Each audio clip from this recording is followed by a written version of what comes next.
राधे राधे, जय एकविरा. आता संध्याकाळच्या वेळी चहा वगैरे पिला. त्याच्यानंतर मग भाकरी करायला घेतल्या. तांदळाच्या पिठाच्या करायला घेतल्या, उकळून घेतला सफेद भाकरींचा. त्याच्यानंतर मग रात्याच्या पिठाच्या भाकरी बाबांना लागतात या लाल भाकरी, त्यांचा पण एकीकडं उकळून घेतला.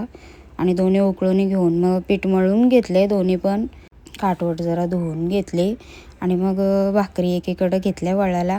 रात्रीच्या पिठाच्या घेतल्या आधी भाकरी करायला, कारण की तो पीठ कधी कधी पटकन असा येतो, नरम होतो ना, मग त्याच्यामुळं आधी त्या ज्या भाकरी करायला घेतल्या मी. आणि त्याच्यानंतर मग ही भाकरी पण वळून झाली.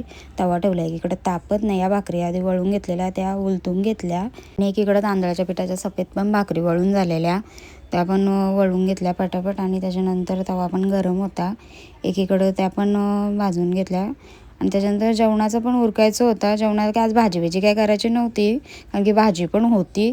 फक्त बरं आता भाजीसाठी वांगी फ्राय करते आणि भांडी जराशी आवरून घेतली. त्यानंतर वांगी फ्राय करायला घेतली. वांगी होती जरा अशी गोल गोल कापून घेतली आणि कोथिंबीर मिरची मिक्सरला लावली, पेस्ट करून घेतली. आणि नंतर वांगी अशी गोल गोल कापली. त्याच्यानंतर ती पेस्ट घातली त्याच्यात. आणि मी पीठ असा काही लावत नाही, मसाले बिसाले टाकले सगळे घरातले. मस्त असे वांग्यांना पूर्ण लावून घेतलं आणि नंतर तवा ठेवला आणि त्याच्यावर असे फ्राय करत ठेवले.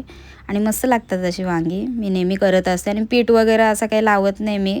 आणि मस्त एक बाजून असे उलटून घेतले आणि एकीकडे हे होत आलते, मग दुसरे होते ते पण एकीकडे फ्राय करत ठेवले आणि हे टोपशीत काढून ठेवले झालेले. आणि त्यानंतर चपाती करायची. चपाती आईला लागते आमच्या, एकीकडे त्या पण करत ठेवल्या. एकीकडे वांगी अर्धी फ्राय करायची होती ती पण ठेवली, चपात्या करून घेतल्या. त्यानंतर मच्छी करायची होती मला, बाबांना कोणतरी मच्छी दिली, फ्राय केलेली मच्छी होती. मग त्यांना रस्सा पाहिजे होता, मग ती एकीकडे मासे करायला घेतले. लसूण टाकला तेलामध्ये थोडा आणि टॅमॅटो घातला, मसाले घातले आणि मासे घातले. त्यांना खाडीतून कोणतरी दिलेले, मग ते करायला घेतले. फ्राय केलेली होती ना हे मासे. त्यानंतर ते शिजत ठेवले, जरा पाणी घालून खोबरा घातला थोडासा. आणि इकडे ते मासे पण झाले. किचन जरा साफ करून घेतला. चला मग, राधे राधे.